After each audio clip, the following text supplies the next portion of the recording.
இன்னைக்கு செப்டம்பர் 20 நம்முடைய வேட்டையின் படத்துடைய ஆடியோ லான்ச் நடக்க போது. இன்னைக்கு வந்து டீசரோ ட்ரெய்லரோ ரிலீஸ் ஆக போகிறாங்க. அந்த ப்ரிவியூங்கிற வேர்டு போட்டனால அது டீசரா ட்ரெய்லரான்னு தெரியாமல் பல பேர் வந்து பார்த்தீங்கன்னா கன்ஃபியூஷன் இருக்கிறாங்க. ஏதோ ஒன்று வந்து பார்த்தீங்கன்னா கண்டிப்பாக ரிலீஸ் ஆக போகுது.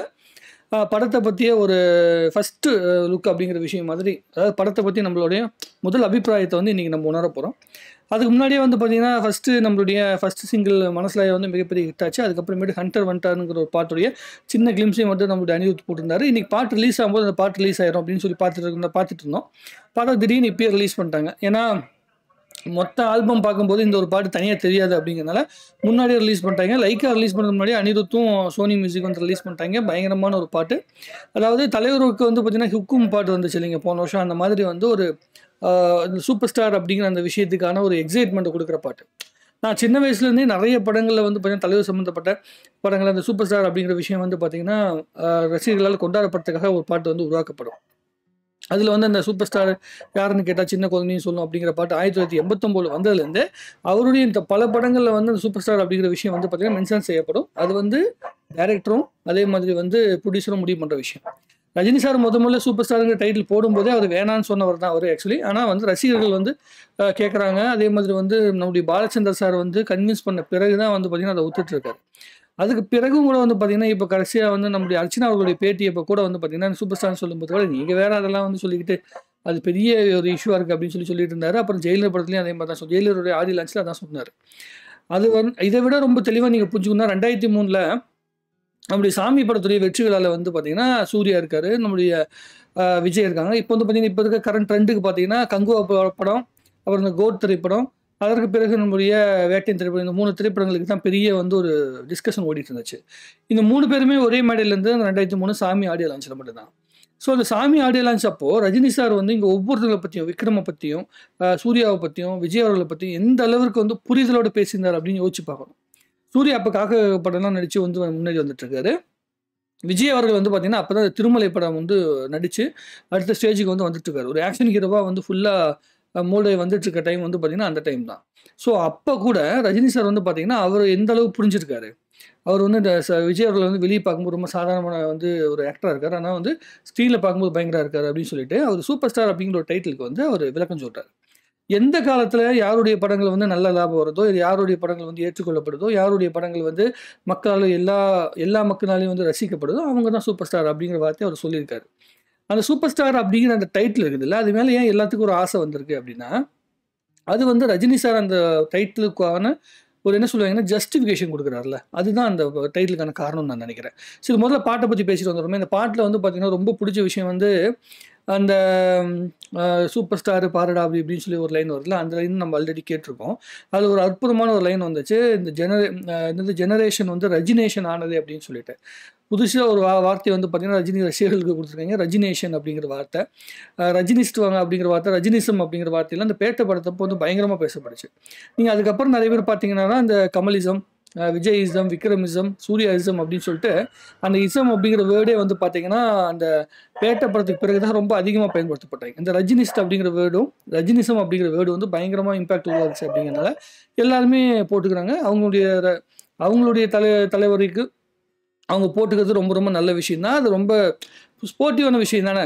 எனக்கு என்ன ரஜினி சார் பிடிக்கும், அதனால் ரஜினிசம் அப்படின்னு சொல்லிக்கிறேன். உங்களுக்கு கமல் சார் பிடிச்சா கமலிசம்னு சொல்லிக்கிங்க, விஜய் சாரை பிடிச்சா விஜயிசம்னு சொல்லிக்கிங்க. ரொம்ப நல்ல விஷயம் தான்.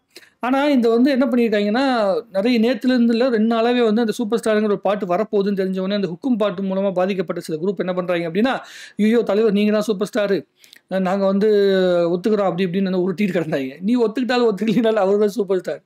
அவர் இருக்க வரைக்கும் சரி, அவர் வந்து சினிமா விட்டு போனதுக்கு அப்புறமேட்டும் சரி, அந்த சூப்பர் ஸ்டார் அப்படிங்கிற டைட்டில் வந்து இன்னொருத்தர் போட்டுக்கிட்டு சுற்ற முடியாது. அது ஏதோ ஒரு மேடையில் வந்து ஒரு நடிகர் வர சொல்லியிருந்தாப்புல, இது மாதிரி அப்பாவோட சட்டையை நான் போட்டு பார்க்கணும்னு சொல்லி ஆசைப்படுற தப்பு இல்லை அப்படின்னு சொல்லி போடலாம், தப்பே கிடையாது.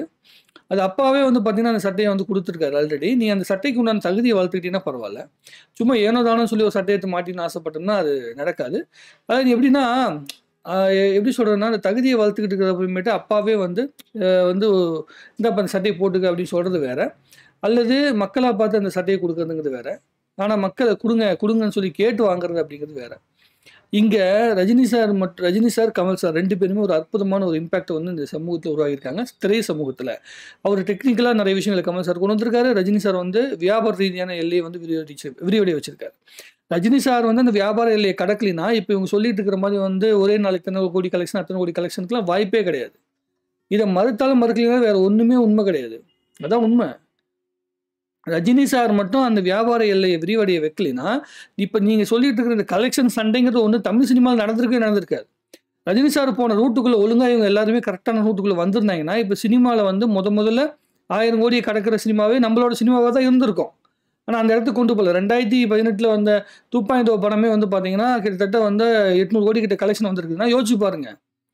அப்போ எவ்வளவு தூரம் வந்து ஒரு தனி மனுஷனுடைய அந்த இம்பேக்ட் வந்து இந்தியா முழுக்க எந்த அளவுக்கு பரவி இருக்குன்னு சொல்லிட்டு.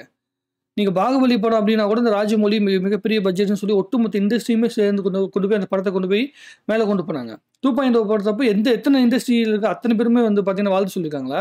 இந்த 500 கோடி கலெக்ஷன் வந்துச்சுன்னு சொல்லி யாராவது வாழ்த்து சொல்லியிருக்காங்க? ரஜினி சார் எப்பெல்லாம் ஜெயிக்கிறாரோ அப்போ வாழ்த்து சொன்ன யாராவது ஒருத்தவங்களை பாருங்களேன், அவர் கூட சக போட்டியாளர் இருக்கவங்க மட்டும் தான் வாழ்த்து சொல்லியிருப்பாங்களே தவிர அவர் கூட வந்து இந்த ஜென்ரேஷனில் போட்டி போகிற யாருமே வாழ்த்து சொல்லலை. தாதா சாஹிப் பால்கே அவார்டு வாங்கும்போது கூட யாருமே வாழ்த்துக்கள் சொல்லலை. ஏன் சொல்லலை? சொல்ல முடியாமல் இருக்கா? ஏன் சொல்லலை? பொறாமல் இருக்குது. அவருடைய வெற்றியை பார்த்து அவருடைய இருப்பை பார்த்து இவங்களுக்கு ரொம்ப பிரச்சனையாக இருக்குது. என்னடா ஒரு மனுஷன் நின்றுட்டே இருக்காரு, 60 வருஷத்துக்கு தாண்டினாருப்பில் 70 வருஷம் 74 வயசு ஆகி இன்னும் வந்து ஓடிக்கிட்டே இருக்காரு, அவரு கூட நம்ம போட்டி போட வேண்டிய நிலைமையிலேயே இருக்கிறோமே, ஏன் நம்மளால வந்து பொதுமக்கள்கிட்ட போய் அவ்வளோ ஈஸியாக போய் சேர முடியல? தமிழ்நாட்டை தாண்டி ஏதாவது சாதிக்க முடியுதா? யோசிச்சு பாருங்க. ஜெயிலர் படத்தப்போ வந்து நார்மல் ப்ரொமோஷன் இருந்தப்போ இவ்வளோ பெரிய இம்பாக்ட் எப்படி உருவாச்சு? அந்த ஹுக்கும் அப்படிங்கிற பாட்டுனால உருவாச்சா, இல்லை அந்த கழுகு காக்காங்கிற கதையினால் உருவாச்சா அப்படின்னு நினைக்கிறீங்களா? அதெல்லாம் ஒன்றுமே கிடையாது. ரஜினி சாருடைய அவருடைய உழைப்புனால வந்தது. அவர் கொடுக்குற அந்த தன்னை சுற்றி இருக்கவங்களை உழைப்பாளிகளை சேர்த்துருக்காங்கல்ல, அவங்களுக்கு கொடுத்த கிரெடிட்னால வர்றது. நீங்கள் நோட் பண்ணி பாருங்கள், ரஜினி சார் எந்த மேடையில் பேசினாலும் தன்னுடைய நடிப்பு சம்மந்தமாகவே பேச மாட்டார். ஆடியோ லான்ச்சில் நான் ஏதோ பண்ணிகிட்டு இருக்கேன், ஏதோ நீங்களாம் சேர்ந்து என்னை வந்து இது மாதிரி பண்ணுறீங்க, ரொம்ப சந்தோஷம் அப்படின்னு சொல்லுவாரே தவிர தன் கூட நடித்த அத்தனை பேருக்குமே கிரெடிட் கொடுப்பார். ஆனால் இங்கே பல மேடைகள் என்ன நடக்குதுன்னா, ஒரு ஆடியோ லான்ச்சுன்னு வச்சுட்டு அந்த ஆடியோ லான்ச்சில் அரசியலை பேசி ஏதோ ஒரு கதையை வந்து பேசிட்டு கூட நடிச்சவங்களை பற்றிய படத்தில் ஆடியோ லான்ச்சில் பேசுறதே கிடையாது.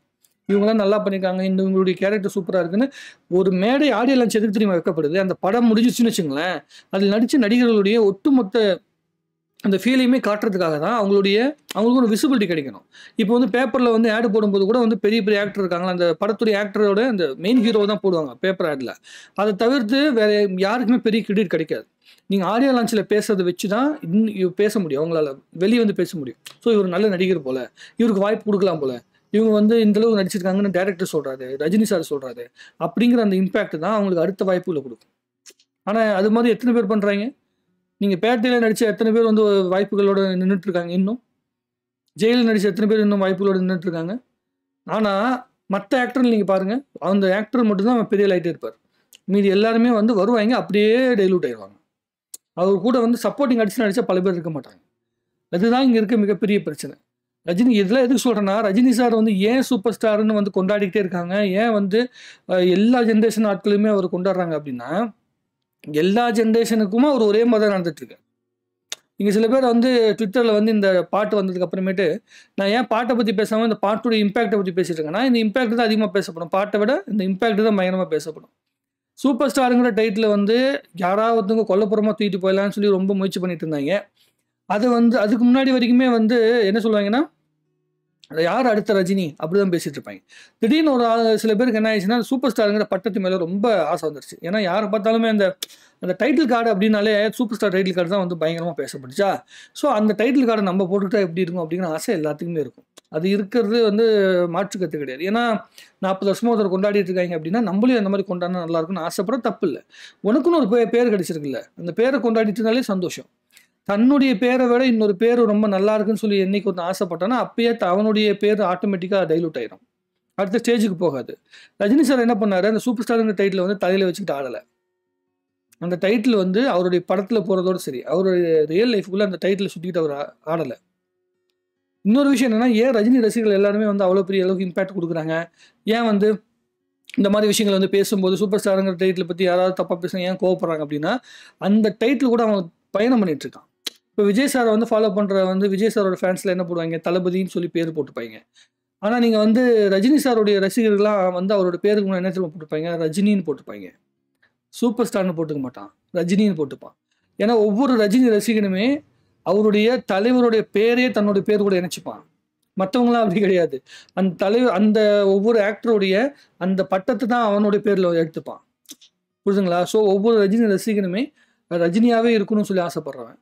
ஒவ்வொரு மற்ற ரசிகர்களாக அவருடைய பட்டத்தை பார்த்து மட்டுமே அட்ராக்ட் ஆகி வந்துட்டு இருக்கிறவங்க. ஸோ ரஜினியை ஏற்றுக்கொண்ட ரசிகர்களால் இருக்கிறனால தான் அந்த ஒவ்வொரு விஷயத்துக்குமே அவர் மேலே வர ஒவ்வொரு விமர்சனங்களுக்குமே பெரிய வந்து பார்த்திங்கன்னா இம்பேக்ட் வருது. அதுக்கு உண்டான விமர்சனங்கள் வந்து அவங்களும் பண்ண வேண்டிய கட்டாயம் வருது.